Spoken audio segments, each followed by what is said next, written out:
今日我哋嚟到魚龍山呢邊金色火嶺嘅小區，咁我帶大家會睇下一個高層嘅90平方3房1衛嘅單位，咁呢個單位非常之實惠嘅喎，咁一齊去睇下啦。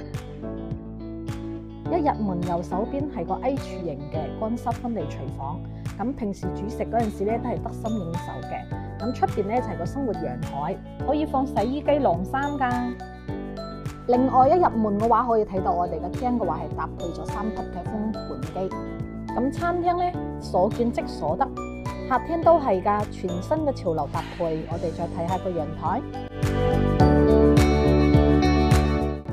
哇！高層睇山嘅景觀真係好靚啊，晴空萬里。再睇下我哋兩個廳，無論採光、通風都係非常足噶。乾濕分離嘅廁所空間都好大，我哋3間房格局都係非常之方正噶，採光都係非常之足嘅。呢個單位係全新裝修，未入住過噶，而家只需要69.9萬就可以入住啦。關注文君，了解更多嘅筍盤，拜拜。